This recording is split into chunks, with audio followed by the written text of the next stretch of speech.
Well, I have two sets of classes. So I have the ones that are graphic design based and then the ones that are photography based. The difference with the photo classes is just level of expertise. Photo 1 is for somebody who has possibly never even touched a camera. Photo 2 is for people who have successfully completed Photo 1 and want to learn how to break all the rules that are taught in Photo 1. In my graphic design classes, we have two. We have graphic design digital illustration, which is all about the software Adobe Illustrator. And students learn how to do vector-based drawing. And then the second class is graphic design photo illustration, which is kind of confusing. That's all about Adobe Photoshop, and that's where students use Photoshop not only for a drawing tool, but also for photo manipulation. And then both of those classes, if students take them soon enough, they can then take AP Studio Art. And so they have the opportunity to take the AP exam. It's actually not an exam, it's just a portfolio, which is really fun. Oh, what's unique about my classes is the fact that as soon as students are done with them, they actually have marketable skills. They know how to do things that are going to make them money.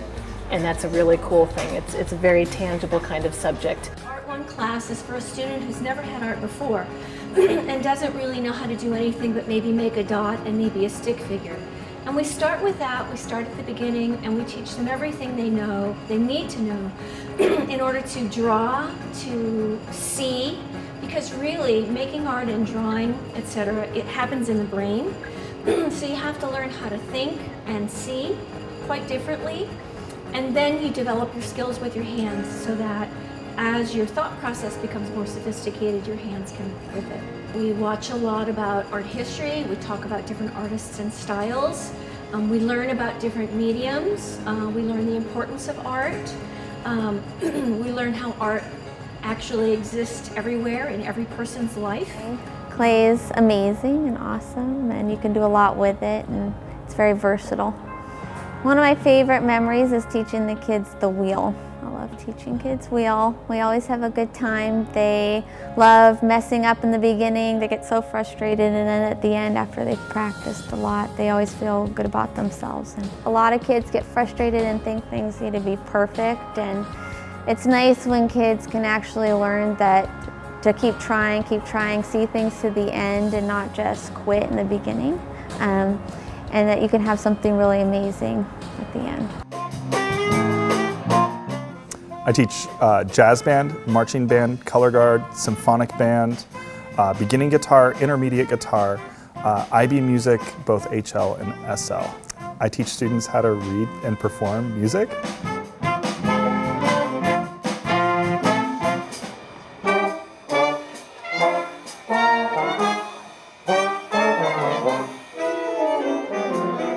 Each class is different, so the unique situation that we're in at Oakmont is every student gets pushed differently to learn and grow. So you could take the marching band class 4 years in a row and you would just get better each year. Same thing with any of the other classes. And the individual assessments for the intermediate guitar change and vary to the students' needs and what they need to do to get better. If you work on something that you weren't really good at it to begin with and then you were able to accomplish it, then no matter what you do in life, you'll be able to get better.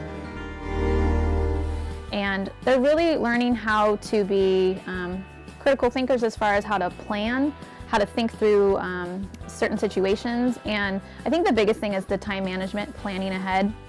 Because here in the dance program and as well as other programs, we live by the calendar, so we have lots of deadlines. As you know, in media, you have to meet your deadline, and the same thing with dance, that we are always following a calendar and making sure that we're meeting that deadline. You know, in the musical theater class, we're looking at dance and singing and acting all in one type of performance.